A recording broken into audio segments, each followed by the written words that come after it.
தமிழகத்தில் உள்ள திரையரங்குகளில் டிக்கெட் கட்டண நிர்ணயம் செய்ய அரசு என்ன முறையை பின்பற்றுகிறது, கொள்கை என்ன என்று சென்னை உயர்நீதிமன்றம் கேள்வி எழுப்பியுள்ளது. சென்னையைச் சேர்ந்த தேவராஜன் என்பவர் உயர்நீதிமன்றத்தில் தொடர்ந்த பொதுநல வழக்கில் சென்னை மற்றும் தமிழகத்தின் சினிமா திரையரங்குகள் ஒழுங்குமுறை சட்டத்தின் கீழ் மாநகராட்சி பகுதிகளில் குறைந்தபட்ச கட்டணம் 10 ரூபாயும் அதிகபட்ச கட்டணமாக 50 ரூபாயும், நகராட்சி பகுதிகளில் அதிகபட்ச கட்டணமாக 40 ரூபாயும், ஊராட்சி பகுதிகளில் 25 ரூபாயும் வசூலிக்கப்பட வேண்டும் என விதிகள் உள்ளதாக தெரிவித்துள்ளார். ஆனால் பெரும்பாலான திரையரங்குகளில் அதிகபட்ச கட்டணம் 120 ரூபாய் வசூலிக்கப்படுவதாகவும் இதுகுறித்து உரிய நடவடிக்கை எடுக்க உத்தரவிட வேண்டும் என்று கேட்டுக் கொண்டிருந்தார். இந்த வழக்கை விசாரித்த தலைமை நீதிபதி சஞ்சய் கிஷன் கவுல், நீதிபதி புஷ்ப சத்ய நாராயணா ஆகியோரடங்கிய முதன்மை அமர்வு தமிழகத்தில் உள்ள திரையரங்குகளில் டிக்கெட்டுகளின் கட்டண நிர்ணயம் செய்ய அரசு என்ன முறை பின்பற்றுகிறது, கொள்கை என்ன என்று கேள்வி எழுப்பியுள்ளனர். இதுகுறித்து தமிழக அரசு 2 வாரத்திற்குள் பதிலளிக்கும்படி உத்தரவிட்டுள்ளனர்.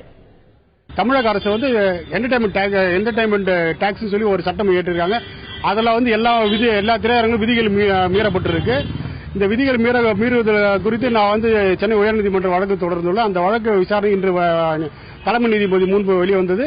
அவர் விசாரணையை அரசு தரப்பிடம் இந்த டிக்கெட் கூடுதல் கட்டணம் குறித்து அரசோட பாலிசி என்ன என்று கேட்டாரு. அந்த பாலிசி என்னன்னு எனக்கு தெரியல, நான் அவரை கேட்டு சொல்றேன்னு சொல்லி அரசு தரப்பு சொல்லிட்டாரு.